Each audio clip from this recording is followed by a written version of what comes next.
Ok, je sors de chez le médecin, je voulais faire un petit point santé. Ça fait 4 ans que moi j'ai une maladie. On me pose souvent des questions par rapport à ça. Vous en avez beaucoup parlé d'ailleurs quand j'étais à l'île Maurice et que j'ai fait une randonnée. Vous m'avez dit mais comment tu gères le sport avec ta maladie, etc. Il faut savoir que moi j'ai beaucoup de symptômes depuis le Covid, depuis ma grossesse, et on m'a diagnostiqué entre guillemets un Covid long. C'est un peu tout l'ensemble des symptômes que j'ai qui sont bizarres depuis le Covid, et surtout un syndrome de POTS, P-O-T-S. Je regarde un peu sur TikTok d'ailleurs, vous verrez que c'est beaucoup répandu aux États-Unis, mais en France on n'en parle pas encore beaucoup. C'est vrai que même moi, je vois même plus le médecin, j'en parle plus parce que je me dis à quoi bon, personne ne peut m'aider. C'est vrai que je souffre un peu toute seule avec ça au quotidien.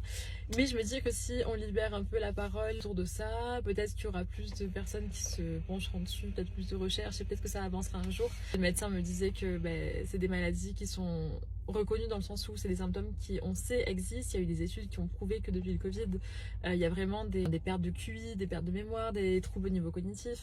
Moi, j'ai beaucoup de symptômes bizarres. Vous voyez, j'ai des sensibilités à la lumière, au bruit, je suis fatiguée absolument tous les jours, j'ai ma tachycardie. Encore il y a 3 jours, j'ai appelé le SAMU parce que j'avais des palpitations trop bizarres pendant une demi-heure. J'ai cru que mon cœur il allait s'arrêter. Ils m'ont dit que c'était des extrasystoles, mais finalement ça finit par passer. Mais enfin, ça reste bizarre et effrayant en fait. C'est plein de symptômes qu'on connaît pas, et même mon médecin me dit, mais en fait c'est comme l'endométriose ou toutes ces maladies qu'on connaît pas beaucoup.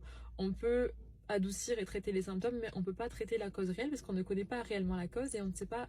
Enfin, c'est des maladies qu'on connaît pas en fait, c'est tout récent. Donc en gros, même les médecins ne peuvent pas nous aider, et c'est super dur à entendre. C'est pas comme si vous vous cassez le bras, vous savez que voilà, il faut un plat, ça va durer tant de temps, peut-être 6 mois, ça va être chiant, mais au bout de 6 mois, vous savez que vous allez aller mieux. Là, on vous dit que c'est une maladie qui est incurable, qui ne se guérit pas. On ne sait pas comment ça évolue au long cours.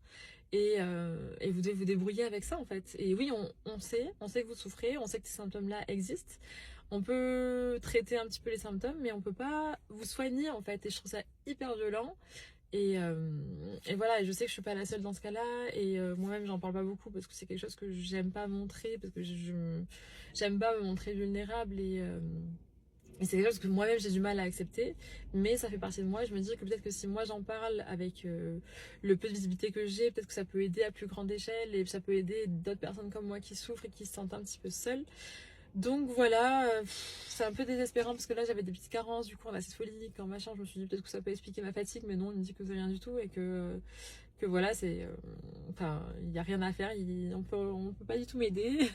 Donc il y a des fois où j'avoue que moralement c'est difficile, parce que même mes proches le comprennent pas.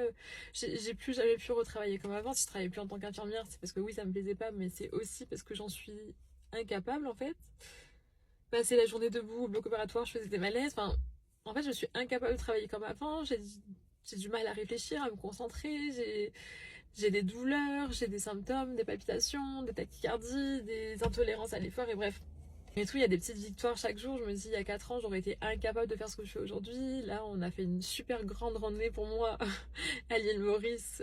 J'étais trop fière de moi. On a fait une randonnée de 3 heures où ça a grimpé beaucoup.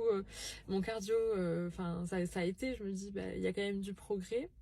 C'est des petites victoires que je prends, et c'est vrai que j'espère que ça ira de mieux en mieux. C'est vrai que j'aimerais avoir un deuxième enfant. Enfin, il y a plein de choses qui me font un petit peu peur. Mais bon, on va de l'avant, et je continue à avoir la meilleure hygiène de vie possible pour mettre toutes les chances de mon côté pour aller mieux. Je me dis que c'est aussi mon corps peut-être qui me parle, et que voilà, il faut que je l'écoute, et que je lui donne le meilleur. Donc j'essaye de manger bien, sainement, de faire du sport, d'être active, de lire, de me coucher tôt, de faire mon maximum en fait, même si voilà, c'est peut-être pas suffisant. Prenez soin de vous et de votre corps et de votre santé, et en tout cas si vous êtes comme moi dans ce cas-là, vous n'êtes pas seul.